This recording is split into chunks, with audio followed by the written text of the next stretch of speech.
Hello friends, welcome to my channel. आज हम Excel industries के बारे में बात करेंगे और एक्सेल इंडस्ट्री मेरे पोर्टफोलियो में है और इसके बारे में हम पूरा आज एनालाइज कर लेंगे। और आपको इन्फॉर्मेशन अच्छी लगी तो चैनल पे नए हो तो ज़रूर चैनल को सब्सक्राइब कर लेना। चलो बढ़ते हैं एक्सेल इंडस्ट्रीज़ के शेयर की तरफ। तो दोस्तों, ये है एक्सेल इंडस्ट्रीज़ का वेबसाइट और यहाँ पे आप जैसे देख रहे हो, ये इनको 75 इयर्स कंप्लीट हो चुके हैं ये कंपनी को। और ये केमिकल कंपनी है और मैन्युफैक्चर केमिकल्स बिल्डिंग इंडिया बता रहा है। और यहाँ पे जो ये दिख रहा है, the earth belongs to everyone. और यहाँ पे ये कौन से टाइप के केमिकल बनाते हैं, ये तो जो किसानों के लिए यूज़ होते हैं, फार्मर्स के लिए जो यूज़ होते हैं वो बनाते हैं। ठीक है, तो उनका ये काम है। तो उनके लिए प्लांटेशन के लिए या फार्मिंग के लिए जो केमिकल्स यूज़ होता है, तो ये इनका काम है। और ये उसमें पायनियर है, मतलब अच्छा है इनका काम ये। ठीक है, इसमें एक्सपर्ट है। तो इनके अलग अलग टाइप की डिवीजन्स है, देख लो। ये डिवीज़न, ये क्या, लेटस यूटिलाइज द वेस्ट से भी है, ये कुछ ना कुछ बना के कोई ये करते हैं। ठीक है, उसका रीयूजेबल गुड्स बनाते हैं, देख लो। तो बहुत अच्छा इनका बिज़नेस है। एक्सेल इंडस्ट्रीज़ बहुत अलग अलग टाइप के इनके प्रोडक्ट्स है। और अगर अलग और देखना है तो यहाँ पर ये भी टाइप देख लो, ये पॉलीमर इनपुट डिवीज़न। तो बहुत टाइप के इनके अलग अलग टाइप के इनके प्रोडक्ट्स है, अलग अलग डिवीज़न है। हर एक प्रोडक्ट के लिए अलग डिवीज़न है, केमिकल के लिए अलग डिवीज़न है, देख लो। तो बहुत बड़ा कंपनी है ये। ठीक है, एपीआई इसके लिए अलग है। तो इतना सारा इनका ये प्रोडक्ट है। और मोस्ट ऑफ ये कहाँ यूज़ होता है, तो यहाँ पे मैं आपको दिखा दिया कि ये मोस्ट ऑफ केमिकल फार्मिंग के लिए, फार्मर्स के लिए यूज़ होता है। ठीक है, तो इस टाइप के इनके ये प्रोडक्ट है। और मैं अभी इसके शेयर के बारे में बता देता हूँ, मतलब ज़्यादा आपको टाइम वेस्ट ना करते हुए आपको डायरेक्ट शेयर भी बता देता हूँ। बट ऑलरेडी हमको कंपनी क्या करती है ये पता होना ज़रूरी होता है, इसलिए मैं आपको ये पूरे डिटेल भी दे देता हूँ। ठीक है, अभी हम इसका शेयर के बारे में देखते हैं, ये शेयर कैसा है।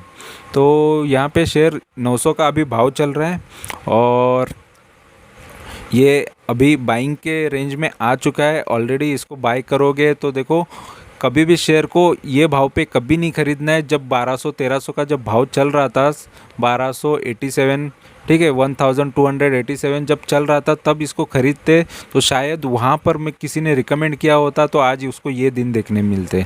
तो इसीलिए मैं बोलता हूँ ना कि कब लेना चाहिए ये आपको पता होना चाहिए। तो यही चीज़ मैं आपको सिखा रहा हूँ, यही चीज़ मैं बता रहा हूँ, क्योंकि लोग ज़्यादातर हाई पे ख़रीदने की बहुत आदत रहती है और यहाँ पे डर के बेचने की आदत हो जाती है। तो उनको सब्र होता नहीं है, सब्र नाम की चीज़ नहीं होती। अभी मोस्ट ऑफ लोगों के पोर्टफोलियो गिरते रहेंगे क्योंकि मार्केट में प्रॉफिट बुकिंग चालू हो चुकी है। लोग प्रॉफिट ले रहे, बड़े बड़े इन्वेस्टर थोड़ा थोड़ा करके शेयर्स निकाल दे रहे हैं।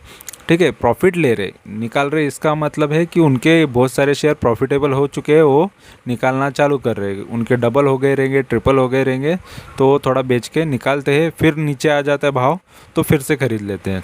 तो हमको भी यही करना है, अगर शेयर का भाव नीचे आता है तो ख़रीद लेना है, अगर शेयर ऊपर होता है तो बेच देना है। तो यहाँ पे अभी इसका प्राइस जो चल रहा है वो 900 का चल रहा है। ठीक है, और इसका 775 का लो है। और यहाँ पे मैं आपको बता दूँ कि इसमें एक थ्रेट है और अपॉर्चुनिटी कुछ भी नहीं है। और वीकनेसेस 10 बता रहे और स्ट्रेंथ 5 बता रहा है। तो स्ट्रेंथ में सबसे हाईएस्ट स्ट्रेंथ यहाँ पे इसका कर्जा कम है, कंपनी पे लो डेप्ट है, मतलब कर्जा बहुत कम है ये कंपनी पे। ठीक है, और यहाँ पे हम बता देंगे कि इसमें वीकनेसेस 10 है। तो 10 वीकनेसेस में देख लो ये कौन सा वीकनेस बता रहा है जो टॉप पे है। Companies with a growing cost year on year for long term project.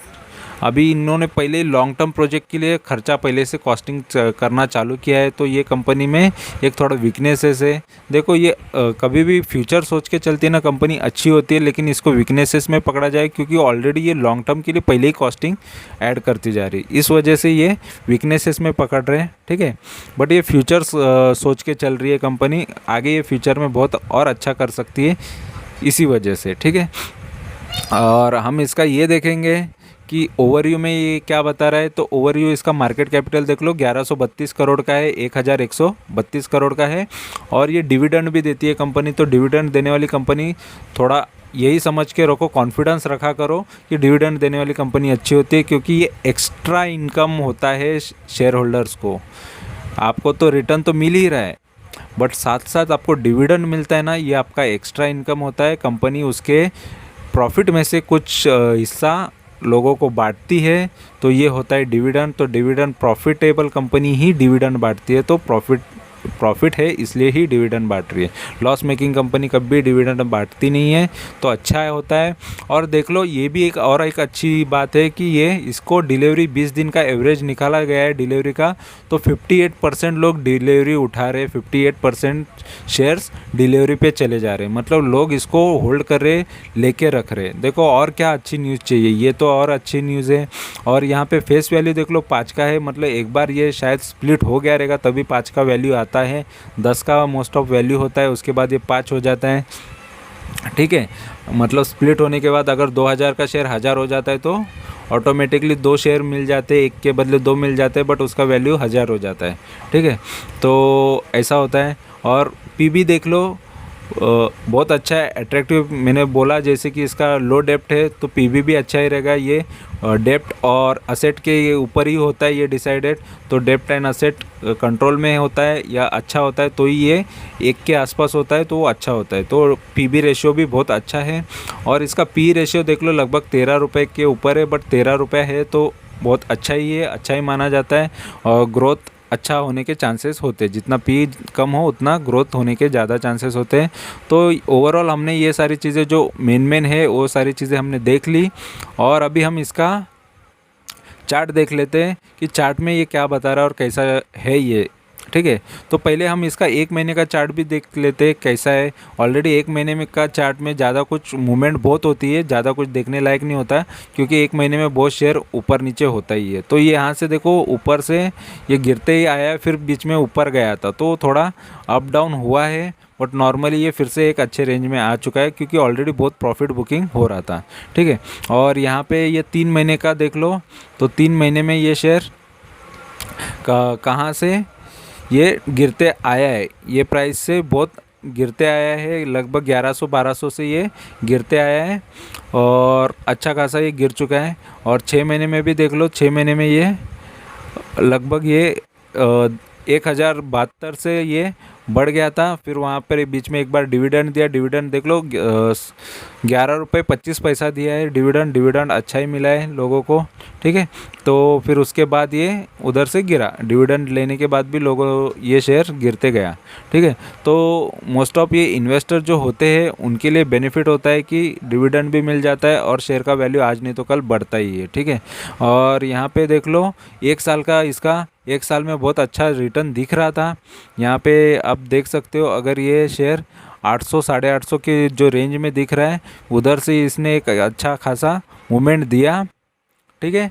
1200 के ऊपर गया था, फिर इसके बाद यहाँ पे जो हाई हमने देखा वो है 1255 का, इधर हाई दिख रहा है, ठीक है। या 1286 का दिख रहा है, 1286 यहाँ पे हाई दिख रहा है। ये जुलाई में बनाया था 6 जुलाई को, फिर उसके बाद ये शेयर गिरते गया। देखो हाई के बाद मोस्ट ऑफ शेयर्स गिर जाते हैं, अप डाउन होते होते ये गिर गया।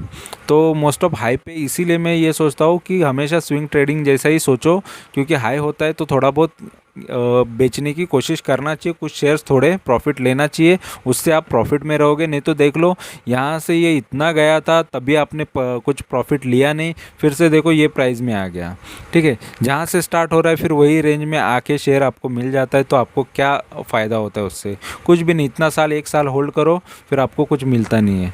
तो इसलिए मैं स्विंग ट्रेडिंग इसलिए प्रेफर करने लगा हूँ, और मुझे अच्छा लगता है स्विंग ट्रेडिंग करना, क्योंकि हम अगर प्रॉफिट मिल जाता है तो ले लो, बाद में शेयर नीचे आता है तो फिर से ख़रीद लेना, फिर से कभी ना कभी ऊपर जाएगा, या हाथ से छूट भी जाता है शेयर कभी ना कभी, फिर से नीचे थोड़ा आता है तब ले लो, हाई प्राइस पे लो या लो प्राइस पे लो, लेकिन शेयर थोड़ा गिरा हुआ होना चाहिए, तो ही हमें कुछ ना कुछ प्रॉफिट होगा, ठीक है।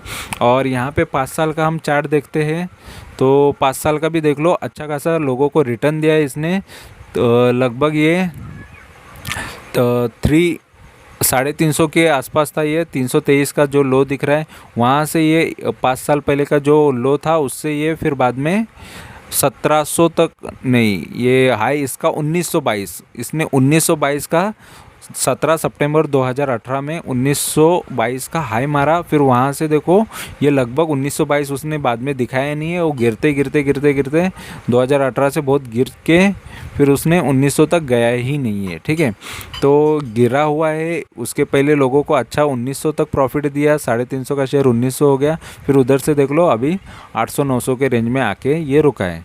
और यहाँ पे आप देखो कि मैक्स देखोगे तो मैक्स में लोगों को बहुत अच्छा खासा प्रॉफिट दिया इसने। स्टार्टिंग से देखा जाएगा तो ये 2000 के टाइम से तो, लेकिन बीच में ये शेयर 50-60 रुपये 70 रुपये का भी मिल रहा था, 60 रुपये 57 रुपये का 50, देखो बोला ना 50-60 के भाव पे भी ये शेयर था। उधर से लोगों ने देखो बहुत टाइम इतना होल्ड भी करना पड़ता है, ऐसा नहीं है कि चलो यार मैंने ले लिया मुझे अभी के अभी प्रॉफिट चाहिए, ऐसा नहीं होता है। लोगों ने देखो कितना पेशेंस दिखाना पड़ता है। शेयर मार्केट में यही होता है कि लोग बहुत पेशेंस दिखाते हैं। ये इतना तक यहाँ तक लोगों ने होल्ड किया, प्राइस थोड़ा ऊपर नीचे देखो हुआ है 50 का या 100 भी हो चुका है ये। फिर उसके बाद ये शेयर जैसा बढ़ना चालू किया तो देखो फिर अच्छा खासा इसने फिर मूवमेंट दिया। कहाँ से इसने मूवमेंट दिया तो ये 2014 का है। 2014 जैसे क्रॉस हुआ, ठीक है, 2004 चालू हुआ, फिर ये 350 गया, फिर यहाँ पे तो फिर से 147 148 आया था, 138 आ गया था, फिर से ऊपर गया। तो देखो लोगों को है ना कब खरीदना चाहिए पता होना चाहिए। ऐसे डाउन आता है तभी खरीदना चाहिए, अप जाता है तो बेचना चाहिए। देखो कितना ज़बरदस्त इसने सर्किट दिया था, कंटिन्यू बढ़ते गया। लोगों को यहीं पे लोगों को यहाँ के इन्वेस्टर को अच्छा खासा प्रॉफिट हुआ है 2014 से। इसीलिए कंपनी पे वॉच करने का, कंपनी में क्या हालचाल हो रहा है अगर लॉन्ग टर्म के लिए हो तो। किसी के बोलने पे तुरंत ऐसा लॉन्ग टर्म के लिए ले लिया मतलब ले लिया ऐसा नहीं होता है। थोड़ा बहुत उसकी न्यूज़ पढ़ा करो, उसके जो रिज़ल्ट्स आते हैं, रिपोर्ट्स आते हैं वो पढ़ना चाहिए, एनुअल रिपोर्ट्स आते हैं वो पढ़ना चाहिए। तो उससे आपको पूरा पता चल जाएगा कि शेयर में आगे फ्यूचर क्या है, क्या कर रही है, उसके प्लान्स क्या है आगे के लिए। तो ये सारी चीज़ें देखनी भी पड़ती है। किसी ने बोल दिया, लोग इतने लालच तो दिखाने के लिए बैठे हैं, लेकिन वो शेयर बाद में कहाँ से कहाँ पहुंच जाता है, उसकी हालत क्या हो जाती है, ये कोई आपको बताएगा नहीं। फिर वो तो अपना शेयर रिकमेंड करके चले जाएंगे और आप शेयर पकड़ के बैठ जाओगे। तो इसीलिए आपको अच्छी प्रॉपर इन्फॉर्मेशन चाहिए तो ये चैनल को सब्सक्राइब करके रखो। टाइम टू टाइम आपको जेन्युइन इन्फॉर्मेशन मिलती जाएगी और कोई चीज़ इसमें कोई बढ़ा चढ़ा के नहीं बताया जाएगा। जो शेयर मार्केट में रियलिटी है वही चीज़ मैं आपको बता रहा हूँ और उसी से आप भी कमा सकते हो। ठीक है, तो मैंने मैक्स आपको दिखा दिया है और यहाँ पे अभी मैं आपको ये दिखा देता हूँ इसका प्राइस परफॉर्मेंस कैसा है। तो यहाँ पे देख लो 1 महीने का इसका जो प्राइस है लगभग 2.5% ये गिर चुका है और 1 वीक में भी 2.5% ही गिरा है और यहाँ पे 2.5% बढ़ा हुआ है। ठीक है, 1 महीने में खाली 1 वीक में 2.5% बढ़ा है तो 1 महीने में 2.5% गिरा है और 3 महीने में ये लगभग 17% गिर चुका है और 1 साल में ये YTD भी लगभग अभी 1 साल के आसपास ही है। जनवरी से अभी तक ये 6% ये बढ़ चुका है। ठीक है, और 1 साल के अंदर इसने 5% ही रिटर्न दिए क्योंकि लोगों ने बेचा नहीं तो इतना ही रिटर्न लेके बैठेंगे। ठीक है, टाइम पे बेचना भी ज़रूरी होता है। तो और 3 साल का इसका रिटर्न देख लो, लगभग ये 37% इसने रिटर्न दिया है। ठीक है, माइनस रिटर्न दिया है। तो 3 साल में लोगों को 3 सालों से भी जो होल्ड करके रखा है ऑलरेडी हमने देखा 2018 से इसकी हालत बहुत ख़राब हो गई थी। ठीक है, तो ये हमने देखा है और यहाँ पे इसका कोई ख़ास न्यूज़ तो नहीं नज़र आ रही है। केमिकल के लिए बुलिश है ऐसा ये बता रहा है, ये केमिकल ही सेक्टर में आती है। ठीक है, और यहाँ पे किसी ने ब्रोकर ने भी कोई रिकमेंडेशन नहीं दिया है। इनसाइडर कुछ ट्रांजैक्शन होते हैं अंदर। ठीक है, तो वो भी यहाँ पे नज़र आ रहे हैं और यहाँ पे अभी मेन चीज़ है फाइनेंशियल्स। तो फाइनेंशियल्स देख लेते हैं इसका रेवेन्यू कैसा है। तो रेवेन्यू देख लो 2017 से जो 462 करोड़ था वहाँ से ये 598 करोड़ हुआ। फिर बाद में अगले साल इसका 824 हुआ, 824 करोड़ हुआ। फिर थोड़ा गिर गया 2020 में 702 करोड़ हुआ और बाद में अभी 749 है। थोड़ा बहुत और इसमें रेवेन्यू ऐड होने के चांसेस है, क्योंकि 2021 अभी कंप्लीट हुआ नहीं है इस वजह से। और यहाँ पे नेट प्रॉफिट अभी देखो तो नेट प्रॉफिट इसका 2017 में 20 करोड़ था, फिर डायरेक्ट देखो प्रॉफिट कितना अच्छा खासा बढ़ गया, 73 करोड़ का हो गया 2018 में, उससे और बढ़ गया देख लो 2019 में 153 करोड़ हुआ, फिर वहाँ से गिरा ये 96 करोड़, फिर वहाँ से फिर से गिरा 71 करोड़। देखो प्रॉफिटेबिलिटी भी ये शेयर मूवमेंट कर रहा है, तो ऑलरेडी इसका प्रॉफिट थोड़ा कम होते जा रहा है, इस वजह से थोड़ा शेयर में ये हो रहा है। लेकिन अभी ये थोड़ा प्रॉफिट इसमें और आने के चांसेस है, बढ़ना चालू होगा, क्योंकि ये जो टाइम था ये कोविड का टाइम था, तो आपको थोड़ा ये चीज़ें समझ में आ जानी चाहिए कि ये बैड टाइम मोस्ट ऑफ कंपनियों का था, नहीं तो ये कंपनी और आगे अच्छे से चल सकती है। ठीक है, और मतलब प्रॉफिट तो है कंपनी में, इतना तो कोई ख़राबी नहीं है, प्रॉफिटेबल कंपनी है। ठीक है, और अभी हम देखते हैं ये कंपनी पे कितने लोगों ने कौन किसने भरोसा रखा है। तो प्रमोटर के खुद के इनके 52% शेयर है। ठीक है, प्रमोटर्स के ज़्यादा शेयर से, उसके बाद देखो पब्लिक ने भी अच्छा खासा इस पर भरोसा रखा है ये कंपनी पे, तो 40% शेयर कंपनी के पब्लिक के पास है। ठीक है, पब्लिक आप जैसे हमारे जैसे पब्लिक ही उनके पास ये कंपनी के शेयर्स है, तो बहुत लोगों ने ये शेयर में इन्वेस्ट किया रहेगा। ठीक है, और यहाँ पे डीआईएस देखो, डीआईएस जो डोमेस्टिक इन्वेस्टर्स होते हैं, बड़े बड़े इन्वेस्टर्स इंडिया के, उन्होंने भी अच्छा खासा इसमें 7.5% तक लगभग इन्वेस्ट करके रखा है। ठीक है, और यहाँ पे 4 म्यूचुअल फंड एफआईएस भी है, लेकिन एफआईएस शायद बहुत कम है, इसलिए यहाँ पे देख लो एफआईएस को बहुत कम, आधा टक्का से भी कम यहाँ पे शेयर उनके पास है। ठीक है, तो एफआईएस को यहाँ पे 18 एफआईएस है जिन्होंने इसमें पैसा लगाया है। ठीक है, और यहाँ पे म्यूचुअल फंड देख लो, लगभग 4 म्यूचुअल फंड्स हैं जिन्होंने इसमें पैसा लगाया, और उसमें से एक कम हुआ है। तो एक्सेल इंडस्ट्रीज़ में म्यूचुअल फंड का कम इन्वेस्टमेंट है, लगभग 4 ही है, और ज़्यादा से ज़्यादा पब्लिक का है, प्रमोटर का है, और कुछ डीआईएस का। तो डीआईएस का भी अच्छा खासा है, जो इंस्टीट्यूशनल बड़े इन्वेस्टर्स होते हैं उनका वो इन्वेस्टमेंट है। तो आपको इन्फॉर्मेशन अच्छी लगी नहीं लगी ये आप मुझे बता देना, और ऑलरेडी ये चैनल पे आपको जेन्युइन इन्फॉर्मेशन देने की ही मैं कोशिश करता हूँ, और मैं वही देता हूँ, और जो भी शेयर के बारे में मैं बात करता हूँ वो मेरे पोर्टफोलियो से ही होता है। मैं ऑलरेडी पहले खुद लेता हूँ, फिर लोगों को बोलता हूँ, नहीं तो ऐसा कोई भी कर सकता है कि कोई भी शेयर रिकमेंड करो और निकल जाओ, साइड में हो जाओ। जो रिस्क मैं ले रहा हूँ वही रिस्क आप भी लोगे, तो मैं इतना रिस्क कभी नहीं लूँगा कि मैं खुद भी लॉस में जाऊँ और लोगों को भी लॉस में डालूँ। ठीक है, तो ऑलरेडी मैं ये शेयर पे पहले ऑलरेडी बहुत स्टडी करता हूँ। यहाँ पे मैं आपको एक सिंगल जगह से डेटा बता रहा हूँ, और ऑलरेडी मैं बहुत जगह से पहले डेटा उसके बारे में स्टडी कर लेता हूँ, फिर उसके बारे में इन्वेस्टमेंट करता हूँ फिर उसके अंदर। ठीक है, फिर इन्वेस्टमेंट करने के बाद उसके ऊपर एवरी डे मैं वॉच रखता हूँ कि वो शेयर और जब जब गिरता है तब मैं उसको ख़रीदता हूँ। तो ऐसे मेरे पास अच्छे पोर्टफोलियो में अच्छे शेयर्स होते हैं, और शेयर नीचे आने के बाद ख़रीदने का एक ही वजह होती है कि उससे हमारा प्रॉफिट और बढ़ जाता है। ठीक है, अगर क्वांटिटीज़ हमारे पास जितनी क्वांटिटीज़ होती है उतना हमारा प्रॉफिट बढ़ने के चांसेस ज़्यादा होते हैं।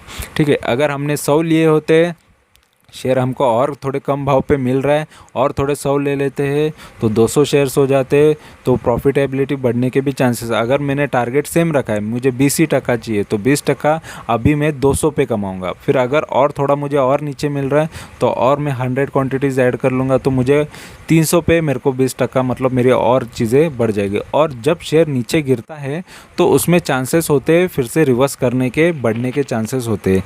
ये ऐसा नहीं होता है कि शेयर गिरते जा रहा है, अच्छी कंपनी है, फिर भी गिरते जा रहा है और जीरो हो जाता है, ऐसा नहीं होता है। मोस्ट ऑफ कंपनी कौन सी डूब जाती है, जिस पे ज़्यादा लोन होता है, ज़्यादा कर्जा होता है, और कहीं ना कहीं उनके कर्जे की वजह से उनकी हालत ख़राब हो जाती है। ऐसे बहुत सारे एग्जाम्पल्स हैं, जैसे आइडिया की हालत वैसी हो गई थी। ठीक है, येस बैंक की हालत वैसी हो गई थी, DHFL की हालत वैसी हो गई थी, जेट एयरवेज की। तो मोस्ट ऑफ है ना, लोन की वजह से कंपनियां बर्बाद हो जाती है। नहीं तो जिस पे लोन कम है या लोन नहीं है तो कंपनियां हमेशा टेंशन फ्री रहती है, वो अच्छा खासा आपको प्रॉफिट दे सकती है। ठीक है, लॉन्ग टर्म की में भी दे सकती है, शॉर्ट टर्म में भी दे सकती है। सिर्फ कंपनी का हमको एवरी टाइम उसका रिपोर्ट पढ़ना है, उसके बारे में देखना है और स्टडी करते रहना है, तो आपको ऑलवेज अच्छा खासा प्रॉफिट होते जाएगा।